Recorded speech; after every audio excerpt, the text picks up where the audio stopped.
नमस्कार बच्चों, आइए बच्चों आज हम इस वीडियो के माध्यम से लर्निंग आउटकम आधारित लर्निंग ऐप सामग्री ब्रिज कोर्स कक्षा 8 विषय गणित, इसके अंतर्गत हम देखेंगे वर्कशीट क्रमांक 48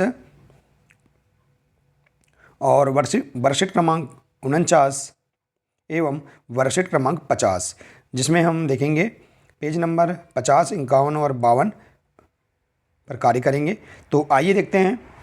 देखिए बच्चों, अभी तक आपने इस चैनल को सब्सक्राइब नहीं किया है तो आप इस चैनल को सब्सक्राइब कर लें, बेल आइकन को प्रेस कर लें ताकि आने वाले सभी महत्वपूर्ण वीडियो आप तक पहुंच सके। तो आइए देखते हैं वर्कशीट क्रमांक 48। इसमें दिया है आकलन 8 त्रिभुज के प्रकार एवं सर्वांग समता की समझ के लिए। देखिए हम आकलन 8 इसे किस प्रकार से पूर्ण कर सकते हैं, आइए हम समझेंगे। तो इसमें प्रश्न दिया है, देखिए प्रत्येक आकृति में x का मान ज्ञात कीजिए। देखिए बच्चों, हमने पूर्व में x का मान ज्ञात करना सीखा था कि त्रिभुज के तीनों अंतः कोणों का योग 180 अंश होता है। तो हम x का मान, यदि दो कोण का मान दिया है तो हम x का मान आसानी से निकाल सकते हैं। यदि एक कोण का मान भी दिया है तो हम x का मान इस सूत्र से आसानी से निकाल सकते हैं। तो देखिए यहाँ पर हम सूत्र लगा सकते हैं, कोण A धन कोण B धन कोण C बराबर 180 अंश। तो देखिए यहाँ पर हमारे पास मान दिया है कोण A का मान और कोण B का मान। देखिए कोण A का मान 60 अंश है, कोण B का मान 60 अंश है, तो x का मान क्या होगा। तो देखिए तीनों कोणों का योग 180 अंश होना चाहिए, तो x का मान क्या होगा, 60 अंश होगा। हम इस प्रकार से भी इसे हल करके x का मान ज्ञात कर सकते हैं। ठीक है बच्चों, इसी प्रकार से देखिए यहाँ दूसरे में भी दिया है कोण P का मान 45 अंश है और देखिए यहाँ पर Q का मान 90 अंश है, समकोण है इसलिए 90 अंश होगा और x का मान ज्ञात करना है। तो देखिए हम 90 और 45 को जोड़ेंगे और हम इस जोड़ में से 180 अंश में से हम घटा देंगे इस जोड़ को, तो हमारे पास x का मान आ जाएगा 100। देखिए हमारे पास x का मान आ जाएगा 45 अंश। ठीक है बच्चों, तो इस प्रकार से आप यहाँ सूत्र के माध्यम से भी इसे हल करके x का मान ज्ञात कर सकते हैं। इसी प्रकार से तीसरा दिया है, देखिए इसमें भी x का मान 70 अंश है, एक कोण का मान।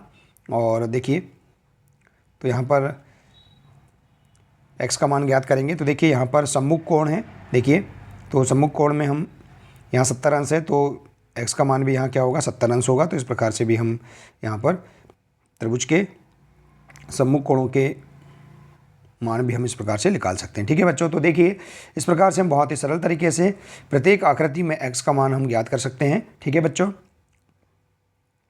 आइए इसी के अंतर्गत देखते हैं रिक्त स्थानों की पूर्ति कीजिए। देखिए दिया है एक त्रिभुज की तीनों भुजाएं क्रमशः किसी दूसरे त्रिभुज की संगत भुजाओं के बराबर हो तो दोनों त्रिभुज क्या होंगे, सर्वांग सम होते हैं। इसको सर्वांग समता प्रतिबंध कहते हैं। तो आप इस प्रकार से खाली स्थान भर सकते हैं।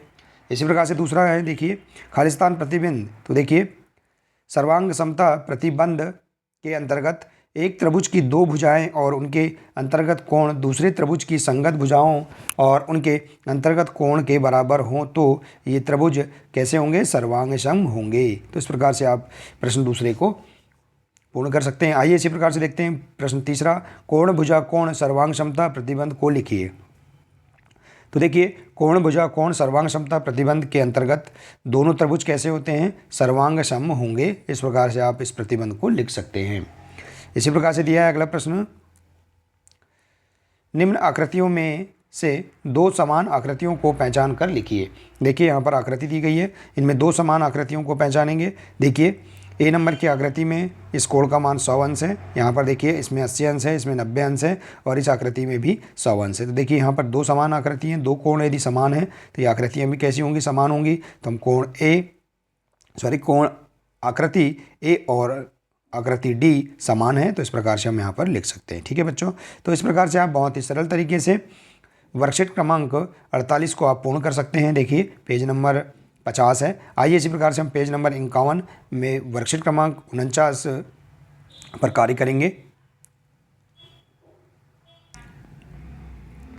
तो देखिए बच्चों वर्कशीट क्रमांक 49 है समांतर रेखा खींचना। तो आइए देखते हैं, हम उदाहरण के माध्यम से यहाँ समझेंगे।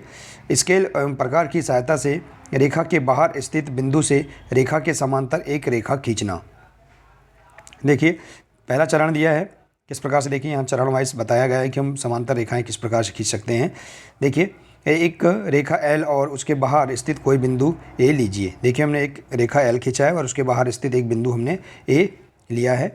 इसी प्रकार से चरण 2 में देखते हैं, रेखा L पर कोई बिंदु B लीजिए। देखिए रेखा जो L है इस पर कोई बिंदु अपन बी ले लेंगे और ए और बी से मिलाइए। ठीक है, ए और बी से हमने जो बिंदु लिया था इससे मिला देंगे।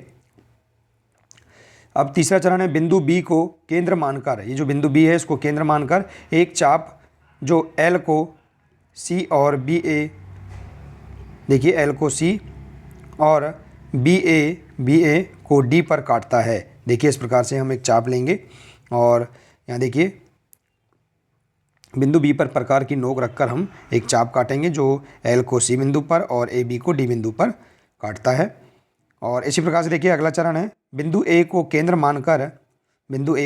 मानकर चरण 3 के समान त्रिज्या लेकर एक चाप काटा जो ए बी को जी पर काटता है। देखिए ए बी को, यहाँ देखिए ए और बी को यहाँ पर एक चाप हम इसी के जैसा काटेंगे। बिंदु ए को केंद्र मानकर एक चाप काटेंगे, देखिए जो जी पर काटता है। काटता हुआ चाप ई एफ बनाता है, देखिए ई और एफ बनाएगा। ठीक है, इसी प्रकार से अगला 5वां चरण है। देखिए प्रकार की नुकीली सिरे को सी पर रखकर, प्रकार की नुकीली सिरे को सी पर, इसी बिंदु इस पर रखकर पेंसिल की नोक डी पर रखें। देखिए पेंसिल की नोक हम यहाँ प्रकार की नोक को हम सी पर रखेंगे और पेंसिल की नोक को हम डी पर रखेंगे। ठीक है, इसके बाद देखेंगे जी को केंद्र मानकर चरण 5 के समान प्रकार खुला रखते हुए एक चाप खींचा जो चाप ई एफ को एच पर काटता है। देखिए यहाँ पर हम जी को केंद्र मानकर हम एक चाप काटेंगे जो ई एफ को एच पर काटता है। ठीक है, देखिए इस प्रकार से यहाँ बताया गया चित्र के माध्यम से। और इस प्रकार से देखिए अगला चरण है अब ए एच को मिलाकर, देखिए ए और एच को मिलाकर एम खींचिए, एम रेखा खींचिए जो एल के समांतर होगी। देखिए हम एच और ए को मिलाकर एक रेखा खींचेंगे जो एल के समांतर होगी, एम रेखा। तो इस प्रकार से हम यहाँ पर देखिए इन चरणों के माध्यम से हम समांतर रेखाएं खींचना सीख सकते हैं। ठीक है बच्चों, देखिए आप इस चरण के अनुसार कार्य करेंगे तो आप इस प्रकार से यहाँ आकृति प्राप्त होगी जिसमें कोण ए बी सी बराबर कोण बी ए एच एकांतर कोण, इसलिए रेखा एम और एल के समांतर हैं। ठीक है, दोनों रेखाएं समांतर होंगी। तो इस प्रकार से हम एम समांतर है एल के, इस प्रकार संकेत के द्वारा भी हम दर्शा सकते हैं। ठीक है बच्चों, तो इस प्रकार से आप इस वर्कशीट को पूर्ण कर लेंगे। आइए इसी प्रकार से अगले पेज नंबर 52 में देखते हैं। वर्कशीट क्रमांक है 50। देखिए इसमें दिया है बंद आकृतियों का अनुमानित क्षेत्रफल। देखिए हम बंद आकृतियों का अनुमानित क्षेत्रफल ज्ञात करेंगे। दिया है, देखें और समझें। उदाहरण दिया है, हम बंद आकृतियों का अनुमानित क्षेत्रफल ज्ञात करेंगे। देखिए यहाँ पर इस प्रकार से यहाँ आकृति बताई गई है, देखिए जिसमें एक इकाई माना गया है, एक वर्ग बराबर एक वर्ग इकाई। देखिए तो इस प्रकार से यहाँ पर कितने वर्ग हैं, यदि 15 वर्ग हैं तो 15 वर्ग इकाई इस आकृति का क्षेत्रफल होगा।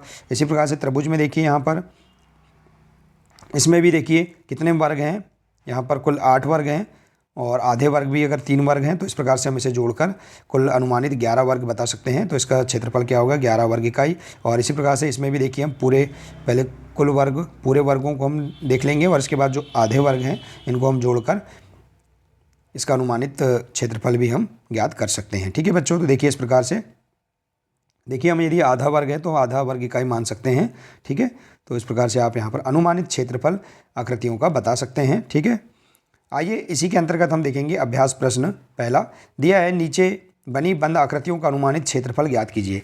यहाँ जो आकृति बनी है, यहाँ देखिए हमने इस प्रकार से इसे बताया है, आकृति बनी हुई है, इसमें अनुमानित क्षेत्रफल हम इस प्रकार से निकाल सकते हैं। देखिए यहाँ पर वर्ग को हम इस प्रकार से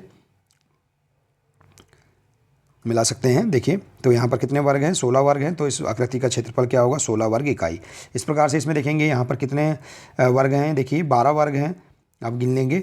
ठीक है, और आधे वर्गों को भी मान सकते हैं, तो अनुमानित आप यहाँ पर 12 वर्ग इकाई इसका क्षेत्रफल लिख सकते हैं। इसी प्रकार से इस आकृति में देखेंगे वर्गों को गिनेंगे और आधे वर्गों के साथ भी मिलाकर आप देखेंगे तो यहाँ पर अनुमानित आप यहाँ 16 वर्ग इकाई लिख सकते हैं और भी आप मान सकते हैं अनुमानित। ठीक है, और इसमें भी देखेंगे अनुमानित 8 वर्ग इकाई है। ठीक है, वर्गों को गिनकर देखिए जैसे एक हमने यहाँ गिना है 1 2 3 4 5 6 और ये आधा वर्ग और ये आधा वर्ग 7 और ये आधा वर्ग हम अनुमानित लगभग 8 वर्ग इकाई मान सकते हैं। ठीक है, और इसी प्रकार से देखिए इसमें भी हम 2 वर्ग इकाई मान सकते हैं। देखिए 1 वर्ग पूरा पूरा और ये आधा आधा। ठीक है, 2 वर्ग इकाई हम मान सकते हैं। और इसी प्रकार से देखिए यहाँ पर भी हम इस आकृति में भी अनुमानित वर्ग इकाई क्षेत्रफल हम बता सकते हैं। तो देखिए बच्चों, इस प्रकार से हम यहाँ पर बहुत ही सरल तरीके से आकृतियों का अनुमानित क्षेत्रफल भी हम इस प्रकार से सरल माध्यम से हम बता सकते हैं। ठीक है, हमें इकाई मानना होगा। एक वर्ग वर्ग के बराबर 1 वर्ग इकाई हम मानते हुए उनका क्षेत्रफल आसानी से ज्ञात कर सकते हैं। ठीक है बच्चों, तो देखिए बच्चों, इस प्रकार से आप बहुत ही सरल तरीके से वर्गशीट क्रमांक 48, 49 और 50 को आप पूर्ण कर सकते हैं। देखिए बच्चों, तो बच्चों आशा है कि आपको इसके अंतर्गत वर्गशीट क्रमांक 48, 49 और 50 बहुत ही अच्छे तरीके से समझ में आ गई होंगी। बच्चों मिलते हैं इसी प्रकार से नेक्स्ट वीडियो में। आज के लिए सिर्फ इतना ही है। नमस्कार।